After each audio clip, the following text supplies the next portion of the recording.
Hi, welcome back to another episode of Art at Home. I'm Allegra Bick-Maurischat, and today we're going to be making weavings from plastic bags.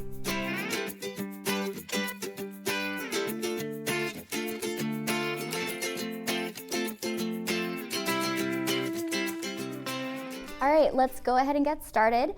Today we're going to be making weavings to create beautiful pieces of textile art from plastic bags. And I want to invite my friend Chrissy to come out and show us the demo. Hi, Chrissy. Okay, so we're gonna start by gathering all of your supplies. What you're gonna need is a piece of cardboard, not too big, not too small. Hand widths is generally a good starting point. A plastic bag, or 2 or 3. Just remember that you can use any type of plastic for this particular project. You're also going to need a ruler, a pair of scissors, and a pen to mark out your project. And once you've gotten all your supplies together, we'll go ahead and start by creating your loom. Excellent. So take your straight edge and your ruler and mark out 1-inch segments across the top of the cardboard. It helps to make sure that the cardboard edges are nice and even. Awesome. Great, and then go ahead and flip the cardboard over, and you're going to do that on the opposite end. 1 inch. If you want to do 1/2 inch, that's also fine too. Just make sure you're marking nice and clear so that you can see your marks when you go to thread your loom. Great, and that looks nice and even. So then we're gonna go ahead and take our scissors and cut about a 1/4 inch to 1/2 inch into those markings that you've just made. These are gonna be our notches for creating the loom. Yeah, you don't wanna go too far, but just enough so that you can thread your plastic strips through the cardboard. And then repeat the process on the other end. Chrissy's on ahead of me. Great work. And take your time. You want to make sure that these are as even to one another as possible. Great, so now we have our loom. And we're gonna let our loom sit for just a minute and then go over to our plastic bags. And I'm gonna show you how to cut them into strips using my wonderful demonstrator. So take your scissors, flatten it out as much as possible. Take your scissors and cut the handle off. All the way across. Great.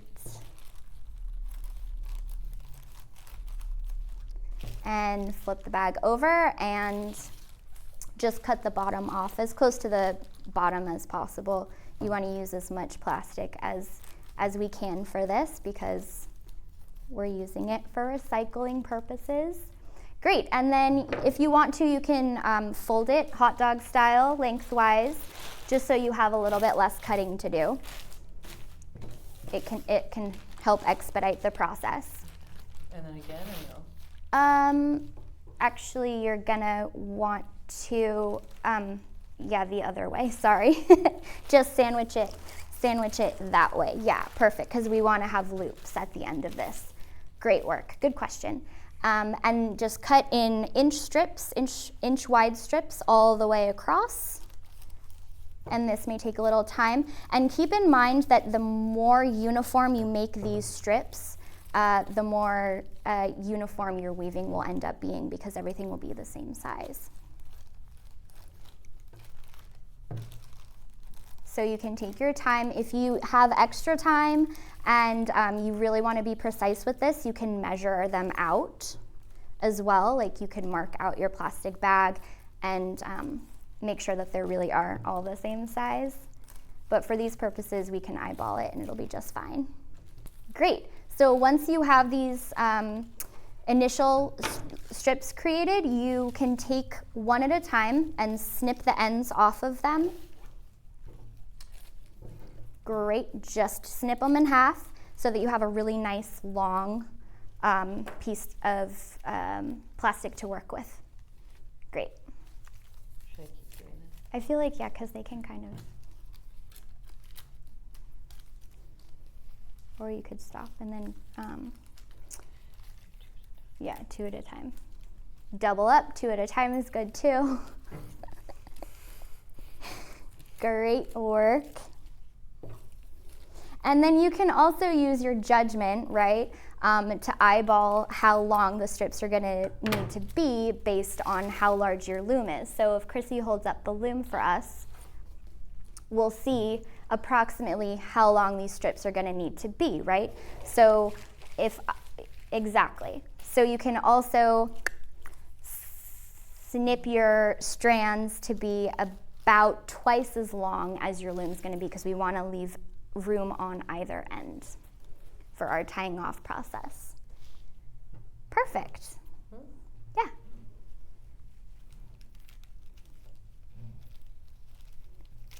Great. And the more variety you add to this, the more fun it will be. You can work in different colors, you can alternate patterns. This one we used green and white shopping bags for. We've got some black ones here, so we'll have a nice color variation going on.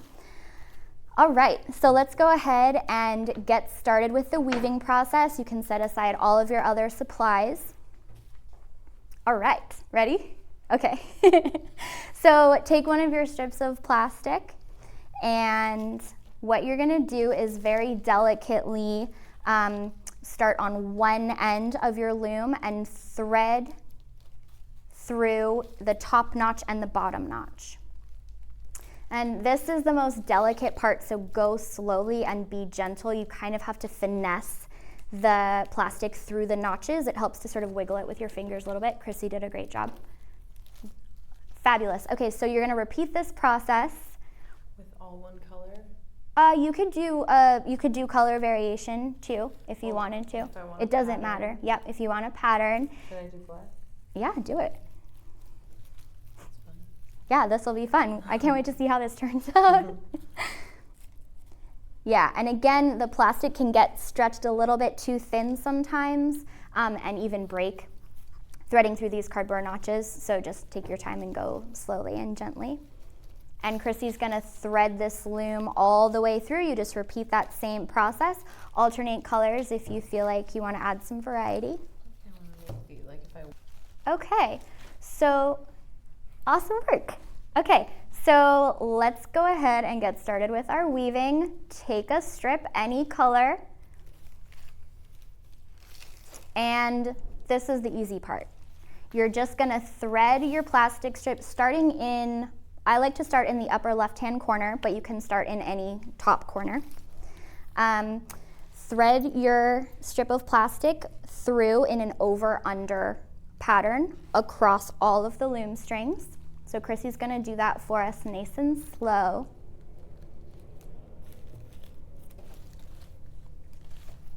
And I'm just gonna make a little bit more room for her so that you guys can see. Nice, nice and gentle, over, under, or under, over. Great, and so she's being really careful and guiding it really gently through with her fingers. So she's demonstrating that for us really nicely. Fantastic, and she's leaving at least an inch, this is maybe like 3 inches, on either end, and that's totally fine. The more plastic we have at the end of our rows, the easier our tying off process will be. So, and you're gonna repeat that pattern over, under, over.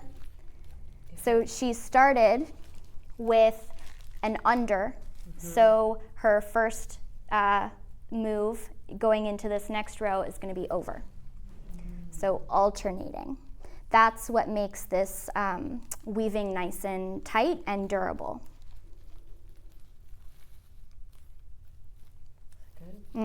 Great work. And as you move through this weaving process, it's helpful, once you've gotten a few rows, to sort of scooch the weaving up with your finger to make sure that it's nice and uniform and that it's gonna hold together really tightly once you're finished with the weaving. So when we come back, we're going to show you how to tie off your finished textile piece, and we'll see you back soon. Okay, now we're going to teach you how to tie off.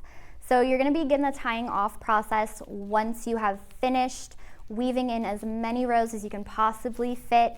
Scooch them in there nice and tight. Again, you can move the weaving up with your fingers, make sure everything's even, and as many rows as you can fit onto your loom, the better, because that's going to make our weaving nice and tight. Great, so to begin the tying off process, you are going to pick a corner, any corner, and find 2 strips of plastic that are next to each other, opposite that corner. Great, yes. And you're gonna pop them off of the notches, because this process is how we disengage the weaving from the loom. And you're gonna tie them together in a double knot. Again, it's really important to make sure that you leave enough room of your strips on the cardboard so that you have enough plastic left over to tie those nice and tight. 2 knots, 3 knots, nice and tight, perfect. And then you're gonna repeat that process down one end, work your way down one end, yep. And again, she's gonna go nice and slow. We don't wanna break the plastic at this point in the process, that would be really sad. Pick 2 strips opposite each other, yep, and tie them off. If you find that you do not have enough plastic on one of the ends, a single granny knot will do. But if you possibly can, make sure you can double it up. That'll make sure that your weaving holds together as much as possible. We want to really eliminate any factors that could lead to this weaving coming undone, because we've taken so long and put so much care into this beautiful textile. Is that right? Yep, and Chrissy is working her way down one edge. There are many applications for this type of weaving, and what you can do is create a lot of smaller tiles, sort of like this one. This one is in a circular round, this loom is circular. But if you're going to be connecting multiple patches the way that you would in a quilt, for example, it is better to leave longer ends and not snip the ends off. If you were going to be working to create a project that was more like a smaller mat, say a placemat or a coaster, this could even work as a coaster actually, you would want to clip the ends as closely to the knots as possible so that your ends were a little bit lovelier looking. It depends. Use your judgment and use your creativity.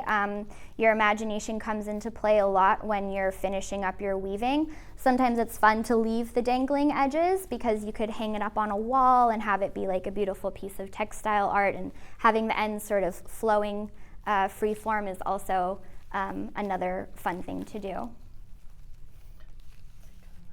Almost like macrame.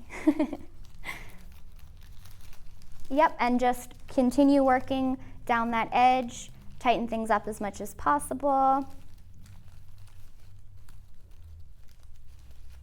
And Chrissy's gonna work through this for us.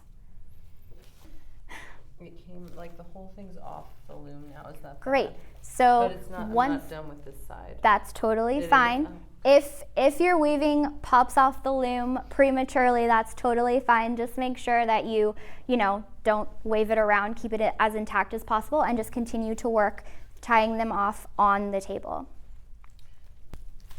And as you're getting close to the end, don't rush yourself. I know it's exciting to see your thing finally off of the loom, but make sure that you're taking your time. Am I rushing? No, you're doing just great.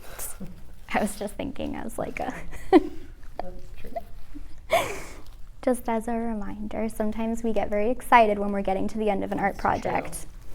True. I was doing that a little bit. It is exciting. I can't wait to see this. This is the first time we've tried a black and white pattern, so. This one feels like...